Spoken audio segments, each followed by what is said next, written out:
En la boda de mi hermana, fui ignorada, ni un apretón de manos, ni respeto. Entonces alguien susurró mi nombre. Y todo cambió. Los rostros se transformaron. Comenzaron los susurros. Finalmente sabían quién era yo en realidad. Gracias por estar aquí conmigo hoy. Espero que estén teniendo un día maravilloso, donde quiera que se encuentren. Me encantaría que compartieran en los comentarios desde qué ciudad o país están viendo esto y qué hora es allí. Ahora, comencemos nuestra historia juntos. Me llamo Morgan Ayes, y durante la mayor parte de mi vida, he sido la persona a la que la gente ignora, la hermana mayor, la callada, la chica que consiguió un trabajo en lugar de un título, que se fue de casa temprano y nunca miró hacia atrás. En mi familia, eso me hacía invisible, y de alguna manera también una vergüenza. No se suponía que debía destacar, especialmente hoy, en la boda de mi hermana Isabelle. Un evento impecable, con fuentes de champán, rosas importadas y una lista de invitados seleccionada como una obra de arte. Me presenté discretamente, vestida con esmero, pero sin ostentación. Me quedé cerca del fondo, sonreí cortésmente y me mantuve al margen.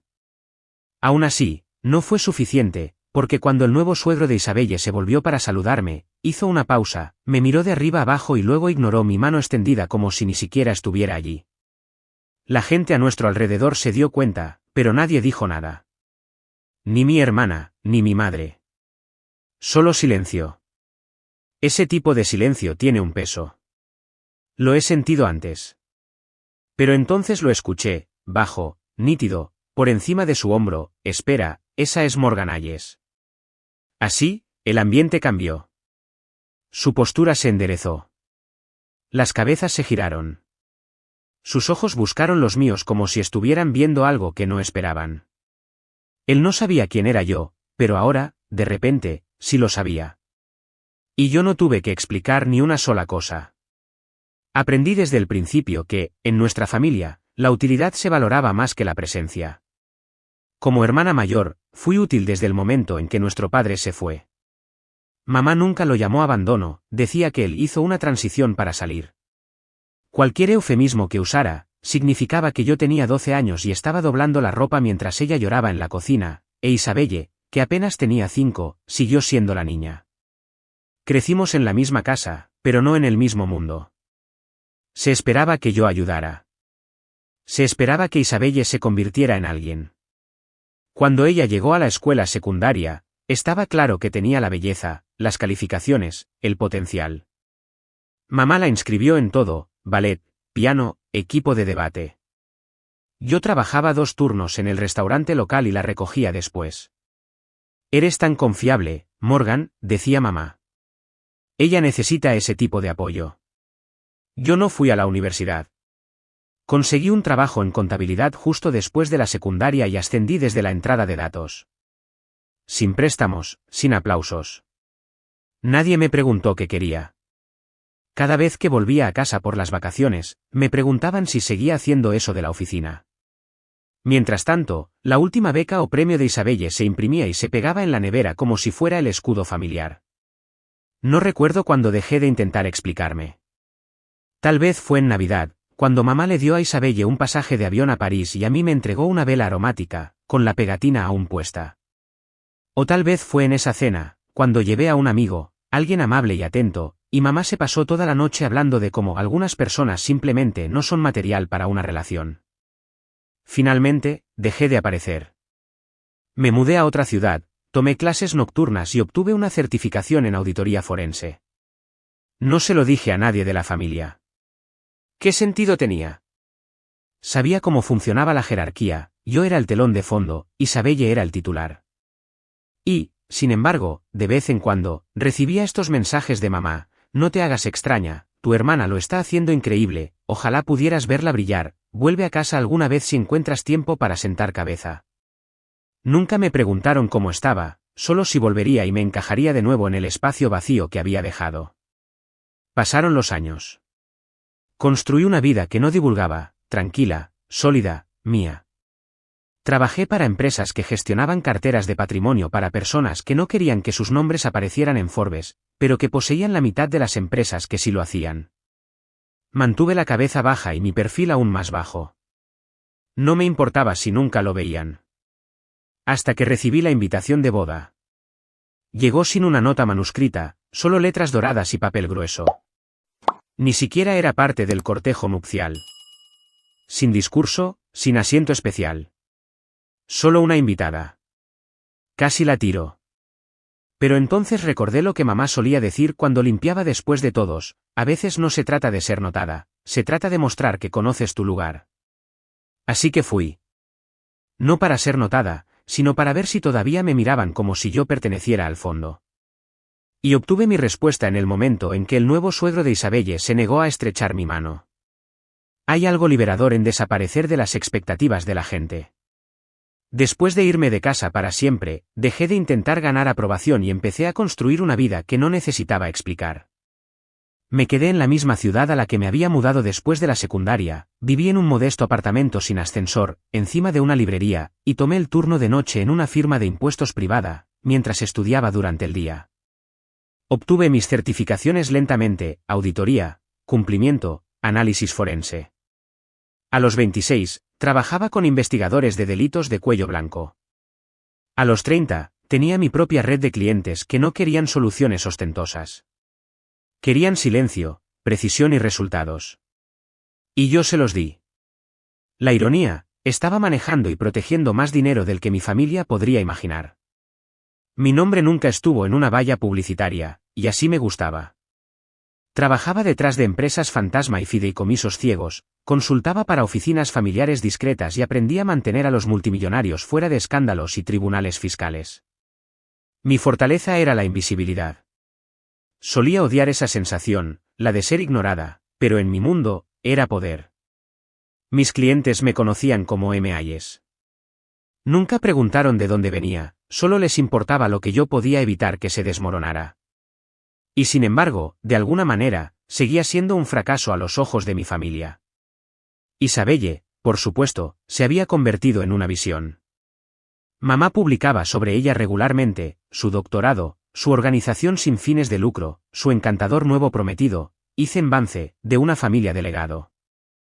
Ellos eran lo que mamá llamaba una verdadera pareja, como si eso reflejara su puntuación como madre. Por la forma en que hablaba de ellos, uno pensaría que Isabelle se casaba con la realeza. Me mantuve a distancia hasta que llegó la invitación. Luego vinieron las llamadas. La voz de mamá al teléfono era rígida: para que sepas, es formal, colores champán, por favor, nada de negro o rojo. Y no te preocupes, no estás en el programa, así hay menos presión. Menos presión, claro. Luego llegó el mensaje de grupo: detalles del código de vestimenta, opciones de hotel, solicitud de no traer acompañante a menos que se hubiera aprobado previamente. Nadie preguntó si estaba saliendo con alguien. Nadie preguntó si estaba bien. Simplemente asumieron que me plegaría a su pequeño plan de asientos como un accesorio silencioso. Y así tomé una decisión. Me presentaría, pero no como la chica a la que solían regañar por ser demasiado perspicaz o no lo suficientemente suave. No me presentaría de forma llamativa. No entraría con un vestido de diseñador o una confianza ruidosa. Esa ya no era yo. En cambio, usé un sencillo vestido gris paloma, hecho a medida, con un escote lo suficientemente modesto para una boda familiar y lo suficientemente definido como para decir: no estoy aquí para ser amable. Me maquillé suavemente, me recogí el pelo y no llevaba nada más que mi invitación y mi propio nombre. Cuando llegué, el acomodador no sabía dónde sentarme. Mi nombre no estaba con la familia. Me colocaron en una mesa lejana con conocidos distantes. Mi madre me vio, asintió cortésmente y luego se dio la vuelta antes de tener que hablar. Fue como si hubiera entrado en un cuadro que no tenía espacio para mí. Cada sonrisa de Isabelle era tensa, cada comentario de los parientes sorteaba cuidadosamente la pregunta de qué hacía o dónde vivía. Yo era el signo de interrogación que esperaban que no hablara. No planeaba hablar hasta la fila de recepción, hasta que me paré frente al padre del novio, el señor Vance, con la mano extendida, y él la rechazó. Ese único momento no me sorprendió, pero aún así me golpeó como un puñetazo en las costillas, porque, no importa cuán lejos hubiera llegado, no importa cuánto hubiera construido, ellos seguían viendo solo la versión de mí que les convenía ignorar. Y, de alguna manera, incluso después de todo este tiempo, eso todavía dolía. Hay un tipo específico de escalofrío que sigue a la humillación pública, helado, lento y silencioso. Se te envuelve en la columna vertebral antes de que siquiera registres completamente lo que ha sucedido. Cuando el padre del novio se negó a estrechar mi mano, me quedé allí medio segundo de más, tratando de asegurarme de no haberlo imaginado. Pero no lo había hecho. Miró directamente más allá de mí y saludó a la persona que estaba detrás de mí en su lugar. Dejé caer mi mano a mi costado, me di la vuelta sin decir una palabra y me alejé. Pasé a mi madre en el camino. Ella lo vio. Su rostro se puso rígido, luego se suavizó en esa sonrisa practicada que había usado toda mi vida para fingir que todo estaba bien. Sabía que no diría una palabra, ni a él, ni a mí. Me dirigí a la esquina trasera del salón de recepción, junto al bar, donde nadie se quedaba a menos que necesitara un descanso de ser amable. Me quedé allí, escuchando el suave tintineo de las copas y el murmullo de las conversaciones triviales. No lloré. No me enfurecí. Simplemente lo asimilé. Todavía me veían de la misma manera, como alguien que no pertenecía a su círculo cuidadosamente seleccionado. La nueva familia de Isabelle venía de dinero antiguo, nombres de legado, títulos de la Ivy League, membresías en juntas privadas. Y aquí estaba yo, la hermana con la que no sabían qué hacer, la que no tenía títulos, elogios o éxito visible. Isabelle nunca les dijo quién era yo en realidad, por supuesto que no. Eso habría complicado la historia que había pasado años perfeccionando. Un camarero pasó con una bandeja de champán. Tomé una copa y me giré ligeramente, escaneando la sala, no por curiosidad, sino por costumbre. Vi a Isabelle reír demasiado fuerte cerca del pastel, su nuevo esposo sosteniendo su cintura como si pudiera flotar. Vi a mamá hablando con una mujer bien vestida que me miraba con preocupación. Y entonces lo vi a él, un caballero mayor al otro lado de la sala, de pelo plateado, distinguido, entrecerrando los ojos hacia mí como si reconociera algo. Se acercó, le susurró algo al padre del novio, quien inmediatamente se giró para mirarme de nuevo. Ese fue el momento, el cambio. El mismo hombre que acababa de negarse a tocarme ahora parecía incómodo, confundido, luego casi aterrorizado. Se inclinó, claramente tratando de confirmar algo. El hombre mayor asintió una vez, con firmeza, y se alejó. Segundos después, el padre del novio enderezó su postura y comenzó a moverse hacia mí. No me inmuté. No me moví. Simplemente tomé otro sorbo de champán y esperé. Se detuvo a unos 60 centímetros de mí. Le debo una disculpa, dijo. Su voz había perdido su anterior bravuconería. No sabía que era esa Morgan Ayes. No sonreí. ¿Qué Morgan Ayes creyó que era? Abrió la boca, luego la cerró. Miró a su alrededor, probablemente comprobando quién estaba mirando. Usted es quien asesora al grupo Ashworth. Eso me tomó por sorpresa. No mucha gente fuera de círculos cerrados sabía eso. Pero no lo confirmé. No necesitaba hacerlo. Creo que ha habido un malentendido, dijo, intentándolo de nuevo. ¿Le gustaría unirse a nosotros en la mesa familiar? Y ahí estaba, el giro, la desesperada prisa por volver a meterme en la sala ahora que tenía valor. Pero no respondí. Simplemente incliné la cabeza ligeramente y dejé que el silencio se asentara. El poder no estaba en lo que podía decir, estaba en lo que ya no tenía que decir. Él retrocedió finalmente, ofreciendo un asentimiento rígido y regresando a su círculo con un poco menos de certeza en su andar. A mi alrededor, el aire había cambiado. La gente miraba, susurraba. Incluso Isabelle se había dado cuenta. Sus ojos se encontraron con los míos al otro lado de la sala. Vi el destello de pánico, confusión, luego culpa. No saludé. No me acerqué. Por una vez, podían preguntarse. Y lo hicieron. Lo sentía desde el otro lado de la sala, los sutiles cambios en el lenguaje corporal, la forma en que las conversaciones se adelgazaban cuando me acercaba, la forma en que ciertos hombres con experiencia en finanzas empezaron a mirar dos veces. En un momento, el esposo de una prima, David, se me acercó, visiblemente nervioso, y dijo, no me di cuenta de que estabas en ese mundo. ¿Qué mundo?, pregunté. Tartamudeó, mundo de la gestión de fideicomisos. Dinero de verdad. Cosas generacionales. Ofrecí una suave sonrisa. Oh, ese mundo. Cuanto menos decía, más hablaban. Una tía lejana, la tía Carol, de repente me recordaba con cariño. Un amigo del novio, Liam, me preguntó si asistiría al brunch a la mañana siguiente. Lo rechacé. Y cuando vi al coordinador de asientos corriendo para ajustar los marcadores de lugar cerca del frente, supe exactamente lo que estaba pasando. No solo estaban tratando de disculparse, estaban tratando de reposicionarse a mi alrededor. Me quedé cerca del borde de la sala mientras el efecto dominó se extendía. Fue lento pero inconfundible. El susurro de los murmullos se hizo más denso, una corriente silenciosa se abría paso entre las pulidas conversaciones. Podía ver a la gente inclinar la cabeza unos hacia otros, sutil y practicado, un nombre pronunciado suavemente, una nueva comprensión que se formaba. Uno de los tíos del novio, el tío Robert, se acercó a mí, copa en mano, postura abierta. «¿Eres Morgan Hayes?», dijo sin preguntar. «Sí, lo soy», respondí, igualando su calma con la mía. «He oído tu nombre más veces de las que puedo contar, pero nunca lo conecté con esto». Miró a su alrededor, bajando la voz. «¿Aconsejaste la reestructuración de Blackwood?». No respondí. Esa había sido una operación muy secreta y enterrada bajo 8 capas de acuerdos de confidencialidad. No insistió. No necesitaba hacerlo. El hecho de que él lo supiera significaba que las personas adecuadas estaban ahora uniendo las piezas del rompecabezas. El padre del novio regresó, esta vez con su esposa, la señora Vance, a su lado. Ella sonrió, genuinamente o nerviosamente, no lo pude decir, y me ofreció un apretón de manos. «Es un placer conocerte. No nos presentaron correctamente antes». Tomé su mano y asentí. Parecía alguien que había aprendido a adaptarse rápidamente.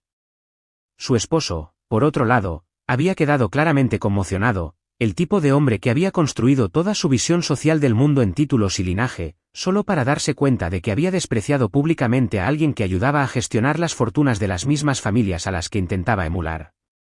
«Espero que aceptes nuestra disculpa», dijo de nuevo. Esta vez, sonreí lo suficiente como para hacerlo retorcerse. Unos minutos más tarde, la coordinadora de asientos se acercó, disculpándose y nerviosa. «Señorita Hayes, la mesa familiar ha sido reorganizada, si desea unirse». «Estoy bien donde estoy», dije. Ella dudó. «¿Estás segura?». Asentí. «Prefiero una vista desde los márgenes». Esa frase quedó suspendida en el aire como un toque de campana. En algún momento, Isabelle se acercó. Sus pasos eran cautelosos, su expresión tensa. «No sabía que no te reconocían», dijo. No me molesté en corregirla. Ella lo había sabido. Se había asegurado de ello. La historia que les contó a la familia del novio era limpia, inofensiva. Ella era la hija de oro que surgió de orígenes modestos, con una madre que sacrificó todo, y una hermana que se desvaneció en la nada. Eso la hacía brillar más. «Podrías habérselo dicho», le dije. Ella apartó la mirada. «Pensé que no querías ser parte de nada de esto». «No. Pero tú sí. Y elegiste la versión de mí que no se interpondría en tu camino». Silencio. «No quise que sucediera así». «No», dije. «Quisiste que sucediera en silencio». «Como siempre». Abrió la boca para responder, pero no salieron palabras. Podría haber insistido. Podría haber montado una escena, haberles contado todas las cenas que me perdí, los mensajes ignorados, las cosas que había construido sin que nunca me preguntaran cómo. Pero ¿qué sentido tendría? Ya me habían visto. Las personas adecuadas se habían dado cuenta. Y ahora, los que habían pasado sus vidas mirándome a través de mí, no tenían ni idea de dónde mirar. Me volví de mi hermana y salí al balcón. El aire nocturno era fresco, tranquilo. En algún lugar detrás de mí, la música comenzó de nuevo. Alguien hizo un brindis. No volví a entrar. Un mensaje de texto se encendió en mi teléfono, un mensaje de un antiguo cliente, ahora miembro de la junta directiva de una de las fundaciones de la familia del novio. Me enteré de que estabas en la boda. Están tratando de retenerte. Les dije que no podían pagarte. Apagué la pantalla. Que se las arreglaran. No tenía nada que demostrar. Y, sin embargo, mientras me apoyaba en la barandilla y miraba el cielo nocturno, sentí un extraño dolor. No ira.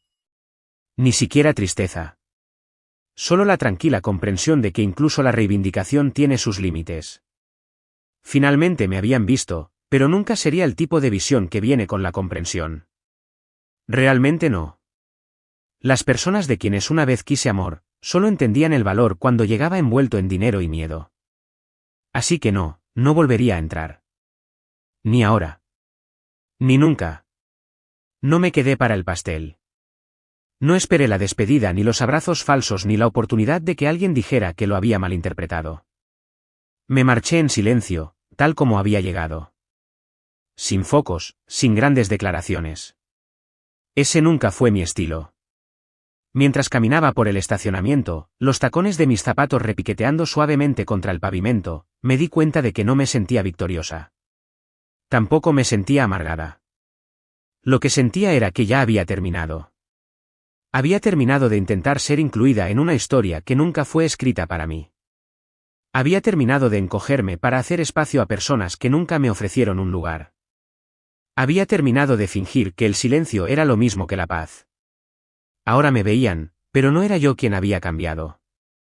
Era solo que alguien finalmente susurró la verdad en voz alta. La ironía, nunca necesité que me entendieran. Solo necesitaba liberarme de la necesidad de su comprensión. Llegué a mi coche, abrí la puerta y eché un último vistazo al lugar de la celebración. Las luces brillaban suavemente a través de las ventanas. Una fiesta continuaba dentro, pero no era la mía. Nunca lo había sido. Y, aún así, nunca me había sentido tan completa. De camino a casa, no volví a repasar lo que se dijo. No me detuve en sus rostros o sus tonos. Simplemente pensé en cuántos años había pasado esperando que alguien dijera, tú importas. Y cuánto tiempo me llevó decírmelo a mí misma primero. A veces no obtienes un cierre, obtienes claridad. Y a veces, eso es más que suficiente. Porque lo más poderoso que hice no fue construir el éxito. Fue alejarme de las personas que solo lo veían después de que les sirviera.